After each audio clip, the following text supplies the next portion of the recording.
I just want to introduce now both speakers in a little bit more detail. So Professor Laura Mulvey is a leading scholar of film studies and has shaped the film as both theorist and filmmaker since the early 1970s. Her landmark text, Visual Pleasure, and narrative cinema introduced the concept of the male gaze, you might have not heard, a foundational framework that transformed feminist film studies and profoundly influenced approaches across the humanities. And alongside her writing, she developed some experimental filmmaking practice that then extended those debates beyond the academia and into more public cultural discourse. So, I believe 8 films were directed by Laura Mulvey, including several landmarks of feminist and avant-garde cinema, many of them in collaboration with the late Peter Wallen. Joining her in conversation tonight is Georgia Korosi, who has worked across a wide range of areas in art and film production, beginning with writing and curation. Her work spans film programming, art curation and artist film production, including her experience as a production trainee with John Confra. She has contributed to major industry events, including the Hellenic International Film Festival, the BFI Film Festival, the BFI Flair, London LGBTQIA+ Film Festival, and she's currently developing her own writing practice, while, of course, supporting emerging filmmakers and championing artist film and documentary work. Before we begin, I'm going to say some very boring practical things, but please make sure that your phones are on silent. It's an essential thing. If you hear a fire alarm, you've got to exit from the doors to your left and then out across the main entrance where you came into the building today. After the screening, there will be a Q&A, and after that, the conversations can continue more informally at the bar, which will stay open for another hour, more or less. So feel free to join us.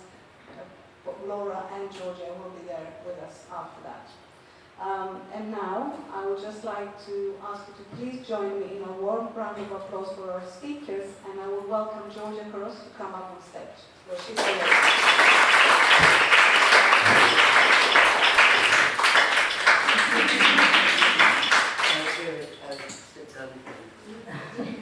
Thank you, Nadia. Welcome, everybody. I'm so pleased to see so many of you here.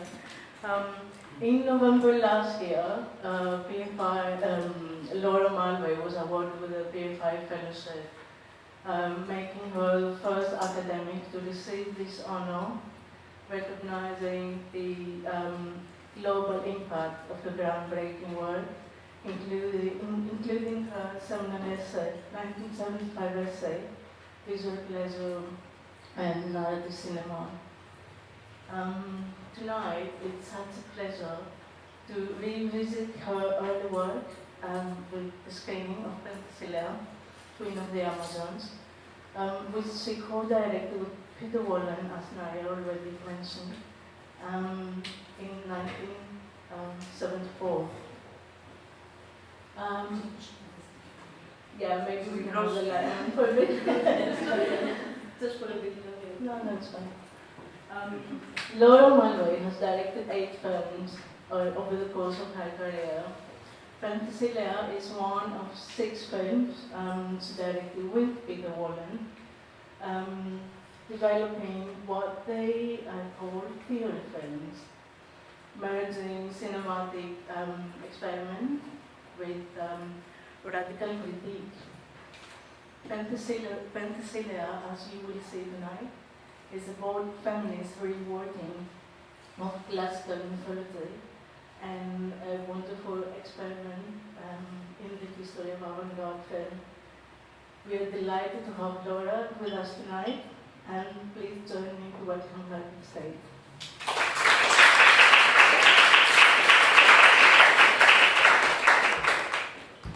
I'm afraid I'm going to use my age as an excuse to come up here and sit down. Oh, it's very low. Yeah. Anyway, I just want to say, first of all, thanks to everybody for coming out on this kind of hot London evening. But actually, I think I will stand up. First of all, I wanted to thank Georgia for suggesting, Naya for inviting, having me here at the Hellenic Centre. Now, I have to say, this is a completely new kind of screening experience for me. I'm used to being shown in avant-garde contexts, Laura Mulvey, Peter Warren retrospective contexts, etc., etc. This is the first time I've been in a Hellenic context, and it's really been very exciting for me, very interesting, and allowed me to think about the film in a certain kind of way. Now, it's been impressed on me that this introduction has been very short, but I would like to say one or two introductory things which I think are important to establish before you see the film. One is that this was Peter Wallen's and my first film. We'd both been writing about cinema theoretically, and then we wanted to make films, experiment with making films that were in themselves theoretical. Now, this film was made when Peter Wallen was working at Northwestern University in the US, and a great friend of ours was the head of the radio, film and television department, and he was a bit shocked by the way that Peter and I had gone radical and started loving avant-garde and experimental film and being very interested in it because we'd always had such a close kind of cinephile, Hollywood fan relationship. So he said as a challenge, he said, Laura and Peter, if you're so keen these days on the avant-garde, why don't you make a film? This is a film department. We have a cupboard full of equipment. We have students, we have graduate students. They'll all help you make a film. So what could we do? We had to make a film. So it was wonderful to be challenged like that. But it was also a moment when we could work with minimalism. This was an era of minimalism, as those of you who are familiar with history of art will remember. And this film, in a sense, is very much out of that particular moment. But we could also put it another way. It's cinema povera, as the Italians might say. So there's this minimalism to it. But also for us, it was counter-cinema. So in a sense, it's codes and conventions are opposite to the codes and conventions you're used to seeing on the screen. So it's in a sense about cinematic perception.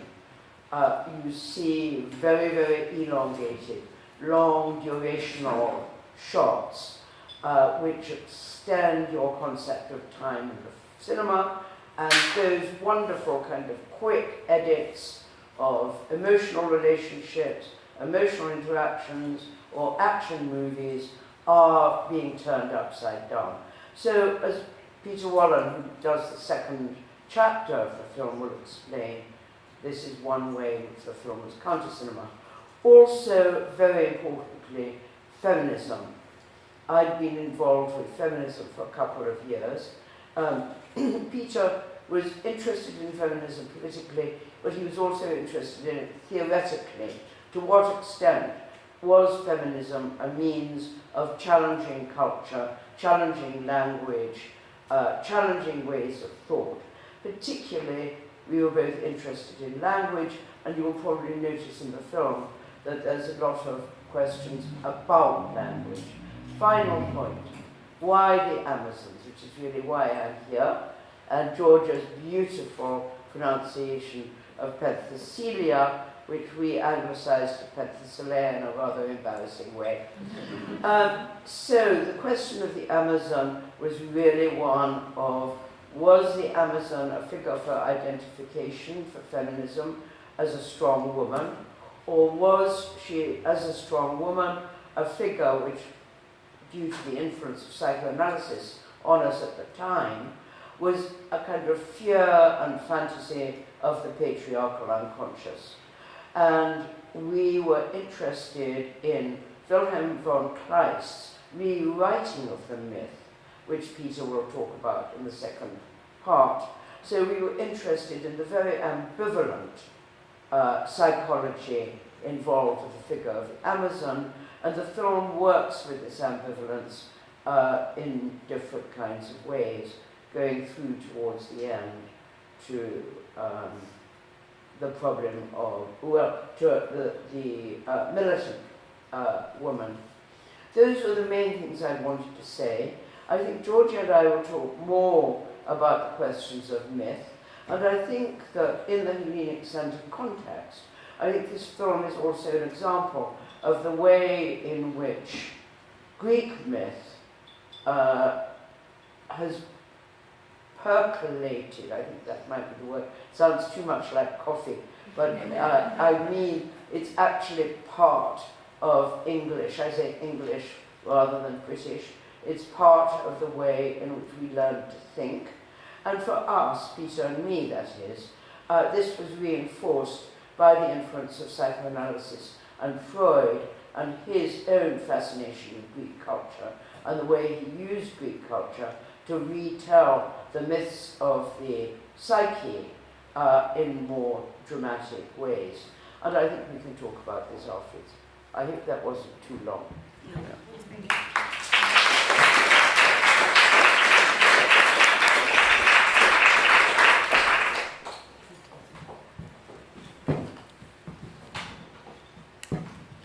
Enjoy the film. Enjoy the film. It is unusual. Fantastic. Welcome back, Laura. Thank you so much for this opportunity. Thank you, Georgia. And actually thank all of you for your patience. It's not often that a full audience remains at the end of this film. Some people have made friends by being the last at the very end of the screening. And also the first thing Laura asked me, Georgia, do they know it's an avant-garde film? So, but it's also a bold feminist retelling of the classical mythology. So, Georgia, speak up. Sorry. Yeah. Is that better? Yes. Yeah, and everyone? Right. Yeah. It's apart from being another fantastic experiment, an example of avant-garde film. It's a bold feminist retelling of classical mythology. This is before the time of archive production in filmmaking as well. We need to remember early 1970s. It still feels modern, political, of course, theoretical, rebellious. I don't know about you, but I think it still resonates a lot. I wanted to ask, maybe we can start from what drew you to avant-garde filmmaking, first of all, and at the time, what was happening at the time when you were given the opportunity to make a film, and then what decisions did you have to make at that time? Yeah. It was a time when a lot of things were changing. I mean, I mentioned at the beginning that the women's movement had started really arrived in the UK in '69 with a big conference in Oxford and had quite an immediate impact. And I was in a reading group, and that had a very important influence on the way I thought, and introduced me to psychoanalytic theory. But I think more important from the film point of view was that the film was changing radically, and films were arriving in the UK from abroad, which showed that completely new kinds of cinema were possible. So, for instance, the late 60s films of Jean-Luc Godard were revolutionary. New Brazilian cinema, Glauber Rocha. I mean, the new American cinema, the avant-garde in New York, Hollis Frampton, Michael Snow, Yvonne Rainer. And also there were new films, mentioning Yvonne Rainer, there were new films made by women for the first time ever with a consciousness of the women's movement. So you could say there have always been interesting films made by women, but around this time, films came out of the women's movement made by people like Yvonne Rainer, Chantal Ackerman, Valley Export, Joyce Wieland. So everything was changing. So the final thing, which seems to be really important but often gets forgotten, is that this was a moment of 16mm film. I mean, nowadays anyone can make a movie on their phones, but in those days, the small, light, handheld equipment made it possible for women cinematographers to work in film, and also for all these new kinds of cinemas to emerge into the world. So a lot of them, films made by women, women's groups, agitational films, local films, community films, all came out of the 16mm movement. And it was the 16mm movement that really made it possible for Peter and me to make films. And then when we came back to the UK soon after this, we found ourselves part of an independent film movement in the UK.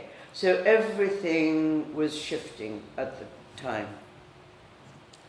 So you mentioned earlier in your intro a little bit about Peter's interest and your interest as well into classical mythology. And I think at the time you were writing your essay, Visual Pleasures and Narrative Cinema. So could you expand more on why the Amazons and why the Greek myth? I think in the first instance I'd say that Peter and I have always liked cliché. We've always rather liked the obvious, and then to take it apart and analyse it. Perhaps this is one reason why I've always loved persisting through the avant-garde and independent film. I've always had an affection for Hollywood melodrama. And I think there's a lot to be said for iconic images that have survived across the centuries. And a myth essentially is defined as a myth if it survives. If it doesn't survive, it gets forgotten. So one of the interesting things about, say, the kind of somewhat cliched Amazon is how had it survived? Why had it survived? How had it survived in this ambivalence, in some ways being somewhat an inspiration for, as a strong woman, militant woman, fighting against men, but at the same time, on the other side, the more psychoanalytic side, the way that this idea of the strong Amazonian woman also appealed to a certain kind of masculine psyche, which is what Peter was arguing in around the Kleist story, the way in which the story became one of kind of masochism, return to the womb, very complex attitudes towards women that couldn't necessarily be understood in a straightforward way. So it's kind of taking the cliche apart and thinking, and I'd been quite interested in writing about an essay on a certain artist just before this in certain kinds of male fetishism. And what I think I'd found in my reading group, reading Freud, was that Freud had very little to say about women and the female psyche, but he had an enormous amount to say and analysed about the dominant patriarchal psyche. And a lot to say about fetishism. So this idea of the way in which the male psyche could fetishize the strong woman turned this already ambivalent image another kind of twist into a further ambivalence. But we were interested in myth and the way that myths survive, and in our following film called Riddles of the Sphinx, we then went back to analysing another cliche, if you like, Oedipus and the Oedipus myth. And so we were also interested in the way that Freud had picked up on these stories and was retelling them. And we were also fascinated by the way that the survival of myth involves retelling. And we loved many times told stories and then telling them yet once again from yet another perspective. And so going back to these kind of founding myths was very fascinating, and particularly the Amazon myth, because I think this is something we talked about before, Georgia. We were interested in the way that on the Parthenon, in the Parthenon marbles, now as we all know lodged here in London, there were three myths depicted. One was the battle of the gods against the giants, one was the battle of the Lapiths against the centaurs, and one was the battle of the Athenians against the Amazons. And all of these myths were about the elimination of the barbaric, or the, what's the word, what am I trying to say? The aberrant, the anything that threatened the unity and rationality of, as it were, the Athenian ideal. So the giants, the centaurs, and the Amazons were all aberrations on humanity and had to be eliminated. And this elimination was celebrated not only in the stories, but also in these unbelievably beautiful, exquisite sculptures of these battles. And in some ways that beauty, the very absolute beauty of the sculptures, asserted the classic, what we would now think of as the classical rationality and its relationship to the depiction of the human body. And the Amazon, the centaur, and the giant were all creatures whose elimination allowed this ideal to exist. Yeah, again, yes, there's this ambivalence there where... Sorry? There's this ambivalence there where, these marbles depict the Athenian victory, yet the Athenians wanted the Amazons as, the opponents. They were worthy opponents. But yet again, these marbles are depicting in a way their foundation and victory and defeating female rebellion, which in a way we see today as well. So of course your film unsettles the narrative that we see in the marbles. But how does it unsettle modern societal thinking? Or does it unsettle our thinking now? I don't know how to answer that. Okay. Perhaps we should ask the audience for questions. Let me off the hook. Good question, Georgia. Yeah, I think so. Because it's good to reflect after seeing the film, these issues. But anyway, you also mentioned that this film was made in 16mm. And I want to ask you about the sound, especially in the third part, where the use of archive research.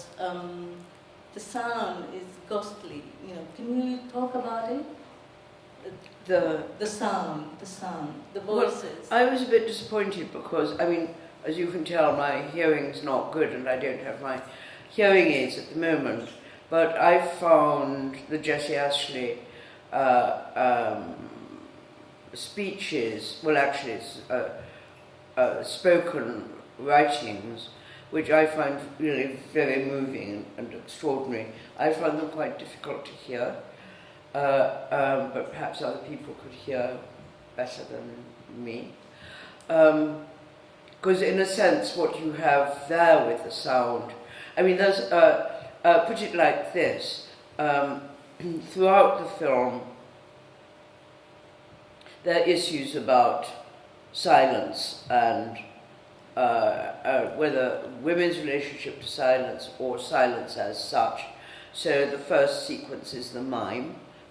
In the second sequence, Peter is talking very essayistically, but he is very verbal, articulate, but it's about inabilities to speak, being silenced, in particularly the case of Kleist. But in the and then in the next sequence you have Kathy Barbarian, who is doing this wonderful kind of stutter of singing the burial, where she's sounding as though she's trying to formulate words but can't. But then with the Jessie Ashley speech, it's as though her speaking on behalf of the working class girls, working class women, her speech is struggling through the background of what she sees as a very conventional, I mean she supports the suffrage movement, but she does see the suffrage movement as being very much run by the middle class, not necessarily for the middle class, but run by the middle class. And in the end, she has been criticised for being, as she says, too socialistic, being on the side, trying to assimilate the working class movement with the women's movement. And it says, from now on, my poor words have caused these problems. From now on, I'll hold my peace. So once again, she's silenced. And then at the end, when the young woman who plays Penthesilea in the mime comes in to take her makeup off, she takes her some time to practice saying those last words. So there's a sense of a kind of rehearsal. I'm going on too long. I think we should have some questions. If there's time. Do we have time, Naya? Yeah, just please speak clearly as much as you can, because both Laura and myself can't hear very well, so that would be very helpful. Please put your hands up and I'll pass the mic around.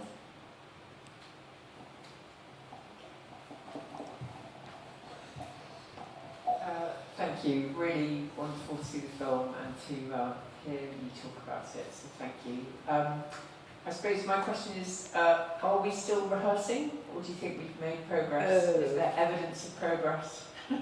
That's a wonderful question. I mean, that really is a wonderful question, because in a sense it brings up so many aesthetic issues as well as political issues. You know, to what extent was the avant-garde and the feminist avant-garde, in a sense, positing rehearsal as a mode, and as a mode of being in which thinking and rethinking is always visibly going on. That, I think, is very much what the position would have been in the 1970s. That was a long time ago, and I'm not sure if I could speak for today, but at the same time, this play, I think, with storytelling, and I think possibly one of the advantages of our newly conceived, or not so newly conceived, digital society is that it does break down the linear and allow thought to happen in a non-linear, in a much more montage, as we'd say in cinema, a more montaged way, and allow multiple voices, as it were, to be heard together.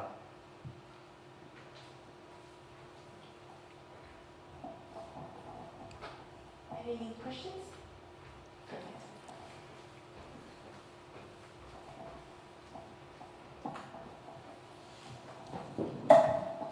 Hi, I'm very excited to to have the opportunity to talk to you at this time. I wanted to ask about the utopia of a feminist utopia, like the Amazon utopia that started as a feminist symbol, but as you said, being created by a very patriarchal and misogynic society like the Greek, the ancient Greek society, cannot be so feminist as it seems. Yeah. But sorry, go on. Yes, I wanted to ask that because I think that still it comes again and again as a prototype in our times. Do you think that the feminist utopia can be so militant and so violent as the Amazon's one? Right.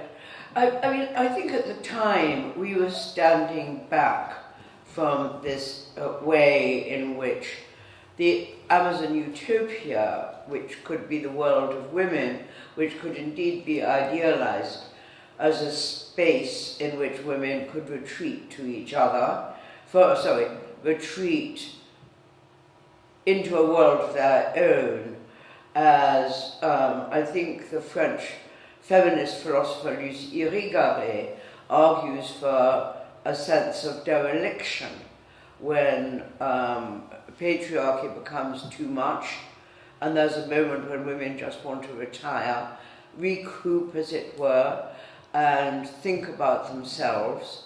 And that, I think, it seems to me at any rate, that the Amazon utopia belongs to that spirit.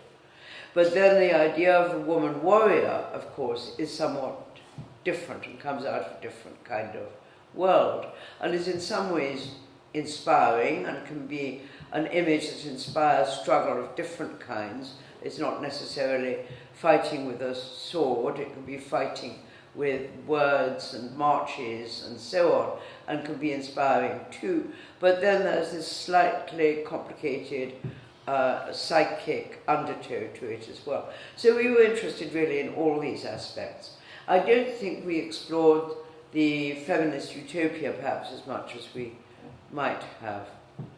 Yeah. Thank you. Thank you.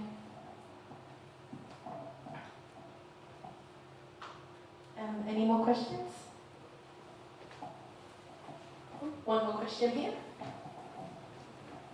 Can you speak about the fifth sequence? Sorry, what was that? I'm so sorry. Can you speak about the fifth sequence?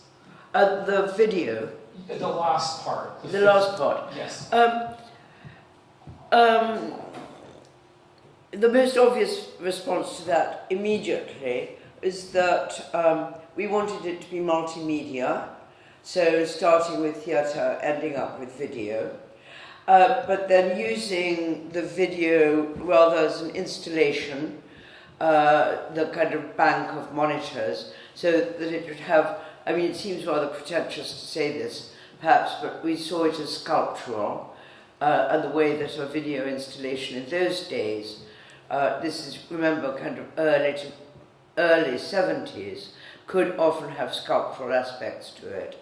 But also, I think it's coming back to your point, the way in which repetition takes linearity apart. So even though these chapters were reasonably self-sufficient, the re-rehearsing of them, the montaging of them, the juxtaposition of them, turning them rather into a different pattern, and then bringing in Deborah at the end to take over each of the screens at different moments. She kind of just walks in, starts taking off her makeup, and then she turns to the camera, and I always find it so extraordinary, taking one back to the 70s, she then lights a cigarette. It seems outlandish now, but you know, people spoke in those days. You know.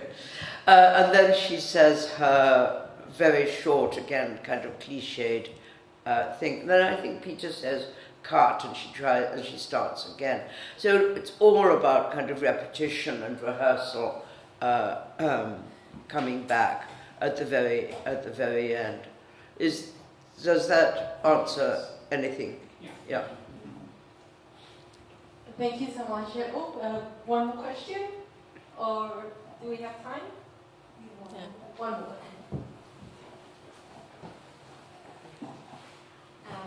That was fantastic. Thank you so much. I was in terms of partnering with the silencing of the female. So speak. Speak. The silencing of the female. Could you speak a little bit about the visuals? We obviously denied the male gaze, but it takes us a long time to get even a close-up of the woman. Could you speak a little bit about the female gaze as you see it from the Oh, well, I can try and do that very quickly. I've always resisted the idea that there was inversion, that if the male gaze is imposing power on the woman as the object of the gaze, we don't necessarily want to reverse that and turn the world upside down, except perhaps in a carnivalesque way, you know, as kind of comedy, comment, and so on. So, I mean, perhaps this might be sidestepping the question a little bit. I've tended to associate the female gaze with curiosity and the desire to see with the mind's eye and the desire to decipher riddles, puzzles. I mean, I've found it interesting in a way that in popular fiction you find women flourishing as detectives, sometimes not even young glamorous detectives, kind of elderly middle-aged detectives, and women have been very eminent in writing detective stories. And you know, there's all that association between curiosity and femininity, going back to Pandora, going back to Greek myth again.